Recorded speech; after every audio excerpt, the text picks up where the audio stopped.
Seringkali teman yang berbeda agama mengucapkan selamat ketika Idul Fitri. Bagaimana sikap kita untuk membalas hal seperti ini agar tidak dicap sebagai kelompok yang sempit dan fanatik buta? Sampaikan ke dia, brother, kau saudaraku satu bangsa dan setanah air. Aku tidak bisa mengucapkan selamat Natal karena bagi kami Nabi Isa itu bukan Tuhan, dia adalah Nabi utusan Allah. Dan bagi kami dia tidak lahir tanggal 25 Desember. Kuharap kau tidak tersinggung dengan ini. Kalaupun kau tersinggung, ya nggak apa-apa. Saya punya sahabat tidak Islam, tapi saya sampai hari ini masih teman baik. Dan dia tidak tersinggung karena dia tahu keyakinan saya. Itulah makna persahabatan. Persahabatan itu seperti kepompong, berawal dari ulat menjadi kupu-kupu. Persahabatan itu kan saling memahami, saling mengerti. Bukan kita mengorbankan akidah kita. Bukan berarti dia ucapkan Idul Fitri 1 Syawal, mohon maaf zahir dan batin, lalu kita balas dengan ucapan yang sama. Tapi di hari baik, di hari yang lain, saya tetap datang bersilaturahim. Saya tetap datang berkunjung ke rumahnya.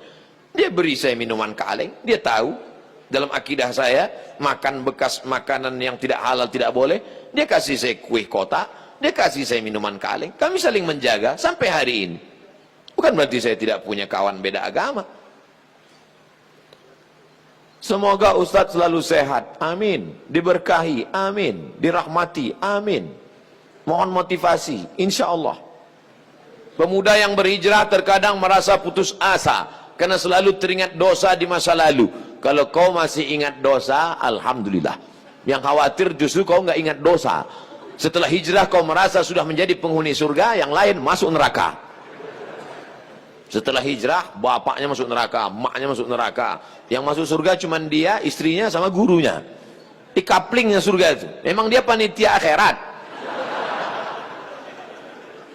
Orang yang diterima taubatnya, ketika dia mengenang dosa-dosanya di masa lalu, maka hatinya hancur lebur, air mata tak tertahan menetes. Itu orang yang taubat nasuha. Ini sekarang punya banyak juga yang hijrah ini. Ustadz, saya ini dulu nakal.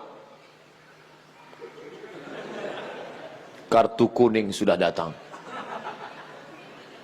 Banyak juga saya ketemu orang yang sudah hijrah taubat. Apa kata dia? Ustadz, saya ini semua minuman sudah saya minum, semua perempuan sudah saya rasa, dari Afrika sampai Eropa.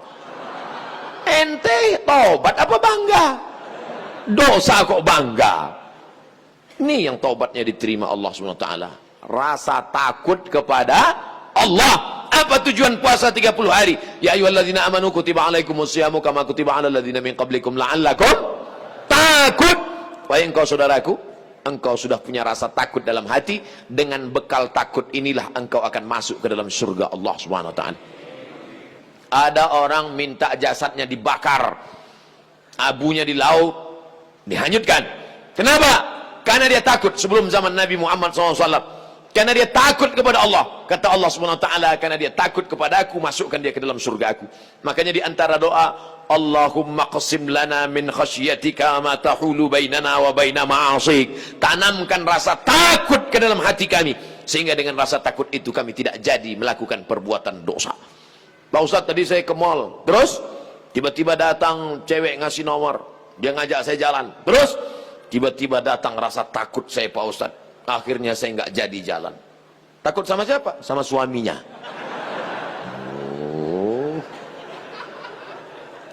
Untuk masyarakat Indonesia yang beragam, bagaimana model bertetangga yang diajarkan Islam dalam menghadapi perbedaan keyakinan dan latar belakang etnis? Saya nyewa rumah ngontrak di Mesir di lantai bawah. Di atas namanya Baba Yosef Hana. Baba Yosef Hana, agamanya Kristen Ortodok. Saya bertetangga 2 tahun, dari tahun 2000 sampai 2002. 2002 bulan November pulang. Suatu ketika kami datang mengadu ke Baba Yosef. Baba Yosef, kami tidak sanggup lagi bayar uang sewa rumah. Karena Baba Yosef mengatakan sewa rumah mesti saya naikkan. Karena saya kena kanker. Saratan bahasa Arabnya, saya kena kanker nak. Maka sewa rumah mau kami naikkan. Kalau Baba Yosef menaikkan sewa rumah, apa boleh buat? Kami pindah dari rumah ini, Baba Yosef. Kenapa? karena kami juga lebih dahsyat kanker kantong kering. Tahun 98, 99, 2000 krisis moneter. Apa kata Bapak Yosef? Kalian jangan pindah, tetaplah di rumah ini. Setiap acara Pak Dubes datang, Bapak Yosef kami undang makan bersama. Dan dia juga tetap baik dengan kami. Kami tahu kami berbeda, maka mengucapkan tidak assalamualaikum, tapi kalau ketemu sabahal khair, selamat pagi, sabahan nur, selamat siang, masa al khair, selamat petang, selamat malam. Kami saling menjaga. Apakah karena berbeda lalu kemudian kami berkumpul bersama? Ini tuan rumah beda agama, mari kita siapkan pisau dapur, kita bunuh dia malam-malam. Wala ana abidum ma'abadtum wala antum abiduna ma'abud lakum dinukum waliyadin. Kami tetap bisa bekerja sama. Di Indonesia, tetangga dekat rumah saya non muslim, kami bertetangga, tidak pernah konflik sampai hari ini. Mereka saya khawatir yang ribut-ribut di internet ini yang nggak bertetangga malah ribut. Manusia gagal paham.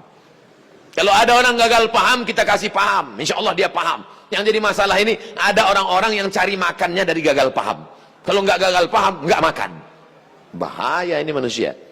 Mesti dibina. Kalau tidak bisa dibina, dibinasakan. Ustadz, ibu saya meninggal seminggu yang lalu. Ibu saya meninggal hari Jumat ini 11 Rajab setahun yang lalu. Sampai hari ini belum hilang sakitnya. Apalagi kalau seminggu yang lalu. Saya mohon doanya agar ibu saya ditempatkan di tempat terbaik di sisi Allah. Nanti di akhir majelis, bukan hanya ibu engkau saudaraku, ibu kita semua. Dulu, makin berjalan hari itu makin lama dia makin berkurang. Di antara yang menenangkan hati ini adalah banyak-banyak berkirim doa. Habis setiap solat, Allah maghfir laha warhamha wa'afiha wa'afu anha. Kalau kau sanggup baca sekhatam Quran, bacakan sekhatam. Tak sanggup sekhatam, baca Yasin. Tak sanggup Yasin, baca Fatihah. Fatihah tak juga sanggup, parah kali.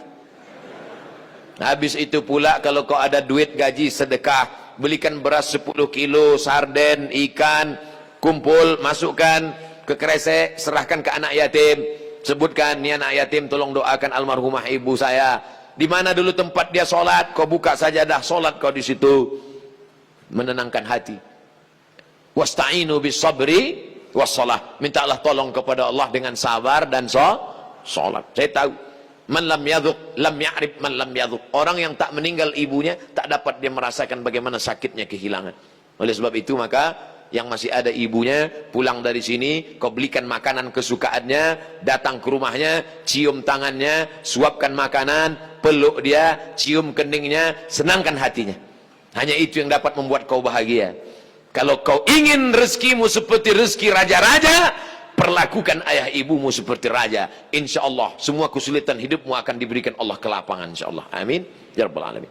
Sebelumnya mohon maaf Ustadz, pertanyaan ini keluar dari materi hari ini.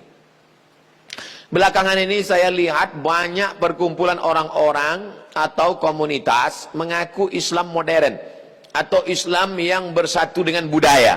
Bagaimana cara kita memandangnya agar kita tidak disebut musyrik dan diterima di kalangan masyarakat sebagai pecinta budaya daerah? Ini pertanyaannya umum. Kalau mau nanya ke saya masalah hukum fikih, sebutkan secara spesifik satu contoh kasus. Karena kalau cerita masalah budaya, maka saya pecinta budaya. Peci ini agama atau budaya? Budaya. Mana ada hadis Nabi, sahabat, tabi'in, Imam Syafi'i pakai peci? Ini budaya. Saya pakai budaya ini sekarang. Maka kemana-mana saya mau menunjukkan budaya. Ketika di Maroko pun waktu sidang S3 saya pakai. Saya mau menunjukkan saya orang Indonesia. Saya pakai batik. Batik itu budaya? Budaya. Apakah salah saya pakai peci dan batik? Tidak. Ada juga orang mengatakan, jangan pakai batik gambar burung, nggak boleh dibawa sholat. Kenapa? Karena dalam burung itu ada tai.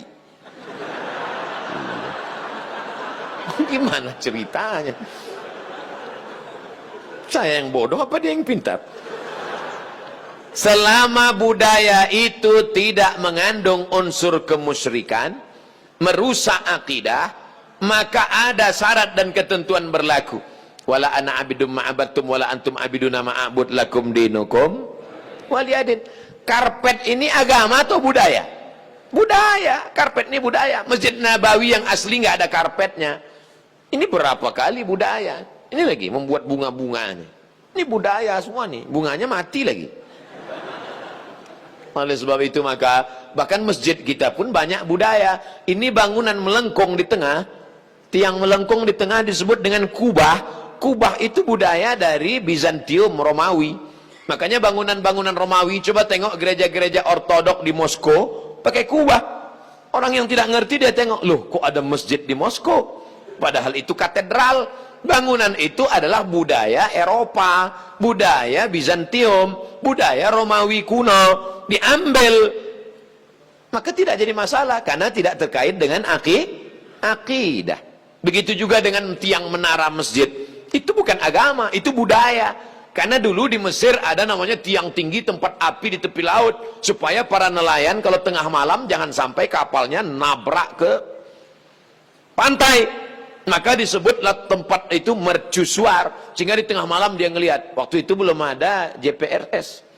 Maka dia lihat, oh kita udah dekat di tepi pantai, maka layar mesti diarahkan ke melawan angin supaya kapal tidak laju, supaya tidak kencang. Lalu kemudian ketika orang Islam melihat ada menara tinggi, apinya dibuang, muazzinnya naik ke atas. Allahu Akbar, Allahu Akbar. Sekarang muazzinnya di bawah, mikrofonnya ke atas, sound systemnya di atas. Sekarang nggak ada lagi kabel, wireless. Ini semuanya budaya. Selama budaya itu tidak merusak akidah, maka boleh. Yang nggak boleh itu budaya celana pendek. Kenapa? Karena melanggar syariat Islam. Nampak pangkal paha dan lutut. Tidak sah salat. Selama budaya tidak melanggar akidah, maka dia boleh dilaksanakan. Budaya itu apa Pak Ustaz? Hasil cipta karya karsa manusia yang tidak ada wahyu di dalamnya.